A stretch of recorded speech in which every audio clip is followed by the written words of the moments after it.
Patna high court advocate association के चुनाव को लेकर माहौल पूरी तरह चुनावी रंग में रंग चुका है। 17 अप्रैल यानी कल होने वाले इस चुनाव में विभिन्न पदों के लिए कई प्रत्याशी मैदान में हैं। प्रेसिडेंट पद के लिए राजेंद्र नारायण एक मजबूत दावेदार के रूप में उभरकर सामने आए हैं। चुनाव को लेकर अधिवक्ताओं में खासा उत्साह देखने को मिल रहा है। सुबह से ही मतदान प्रक्रिया शुरू होगी, जिसमें करीब 5000 से अधिक अधिवक्ता अपने मताधिकार का प्रयोग करेंगे। इस बार प्रेसिडेंट पद के लिए कुल 11 प्रत्याशी चुनावी मैदान में अपनी किस्मत आजमा रहे हैं। प्रेसिडेंट पद के लिए उम्मीदवार राजेंद्र नारायण ने कहा कि पटना हाईकोर्ट में 3 प्रमुख संगठन सक्रिय हैं, जिनमें उनका संगठन सबसे बड़ा और सबसे पुराना है।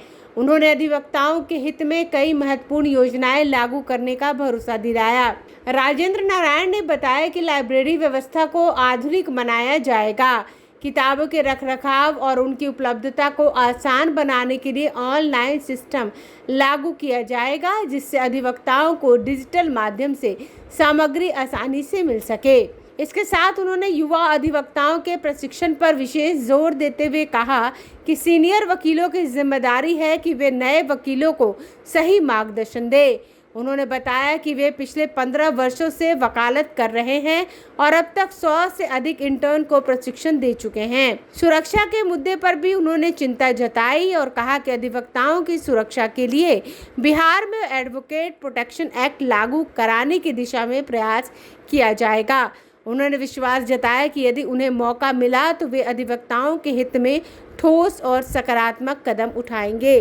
ब्यूरो रिपोर्ट, आंखें न्यूज़ 24।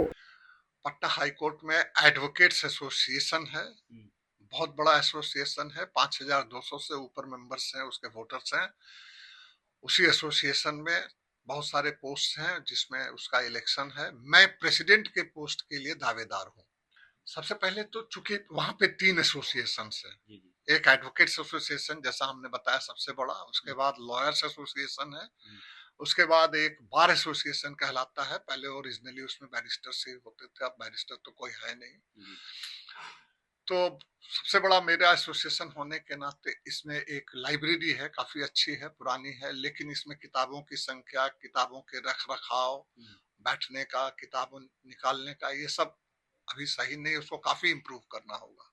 इवन ऑनलाइन की व्यवस्था उसमें मैं करूंगा, क्योंकि ऑनलाइन का जमाना है, ऑनलाइन हर जगह से हम लोग अपने ऑफिस में निकालते हैं और बहुत सारे ऑफिस में, तो लाइब्रेरी में भी ये होनी चाहिए और किसी को भी अवेलेबल होनी चाहिए। खासकर जो नए वर्ग के जो आते हैं एडवोकेट वकील जो सीखने के लिए, खासतौर पर ट्रेनिंग में, उनको कई तरह की कठिनाइयों का सामना करना पड़ता है। अभी भी पटना हाई कोर्ट में या बाकी कोर्टों में देखा जाए तो उस तरह की व्यवस्था नहीं है जो होना चाहिए। खासतौर पे उसके लिए कैसे काम करेंगे? बिल्कुल सही सवाल किया आपने। यंग लॉयर्स को ठीक से ग्रूम करना ये हम लोगों की जिम्मेवारी है एक तरह से, सीनियर लॉयर्स की, क्योंकि अगर यंग लॉयर्स अच्छे निकलेंगे तो हमारा बार अच्छा होगा, और बार अच्छा होगा तो बेंच उसी से निकलता है। कहते हैं it is the bar which produces the bench, तो अच्छा बेंच निकलेगा। इसलिए यंग लॉयर्स को ग्रूम करना, उनको अच्छे से सिखाना, ये हम लोगों की एक नैतिक जिम्मेवारी है, प्रोफेशनल जिम्मेवारी है, और उनको मैं सिखाने का प्रयास करता हूं। मैं पिछले 15 सालों से वरिष्ठ अधिवक्ता हूं। 100 से ज्यादा इंटर्न्स मेरे अंडर में सीख चुके हैं। मैं देखता हूँ उसमें काफी अच्छे मेरिटोरियस भी रहते हैं। अभी आज भी जो यंग लॉयर्स आते हैं उसमें भी काफी मेरिटोरियस रहते हैं, निकलते हैं। उनको सही और अच्छा मौका मिलना चाहिए।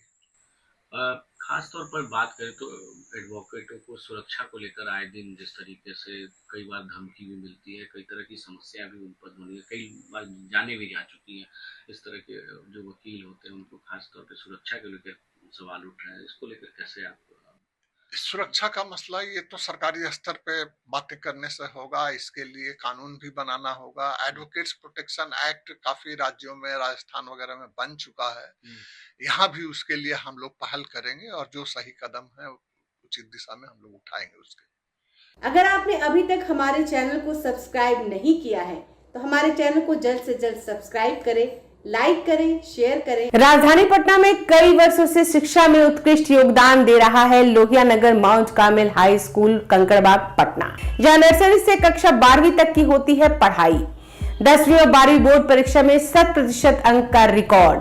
एक ऐसा स्कूल जहां पठन पाठन के साथ साथ बच्चों के संपूर्ण विकास का रखा जाता है ख्याल। खेलकूद, सांस्कृतिक गतिविधि, मैथ ओलंपियाड, साइंस ओलंपियाड और बहुत कुछ। आज ही कराए नामांकन की प्रक्रिया जारी है। संपर्क करें DS/16 Gayatri Mandir road, housing board colony east, Indira Nagar, Kankarbagh, Lohia Nagar, Patna. हमारा पिन कोड है 800020। पटना में कई वर्षों से शिक्षा में अहम योगदान दे रहा है Gyansthali high school Alamganj Patna city, जहां 10वीं और 12वीं की बोर्ड परीक्षाओं में 100% अंक प्राप्त कर रहे हैं बच्चे। एक ऐसा स्कूल जहां न केवल होती है पढ़ाई बल्कि साथ ही साथ होती है कल्चरल एक्टिविटी, स्पोर्ट्स एक्टिविटी से जुड़े गेम्स, मैथ ओलंपियाड से लेकर साइंस ओलंपियाड, जहां बच्चों के लिए स्कूल कैंपस अत्याधुनिक सुविधाओं से लैस, छोटे बच्चों के लिए वाहन और ट्रांसपोर्ट की विशेष सुविधा। तो देर किस बात की, आज ही कराएं अपना नामांकन Gyansthali high school Alamganj Patna city में, जहां नामांकन की प्रक्रिया जारी है। संपर्क करें पुलिस चौकी Alamganj main road near Alamganj थाना, पटना, बिहार 800007।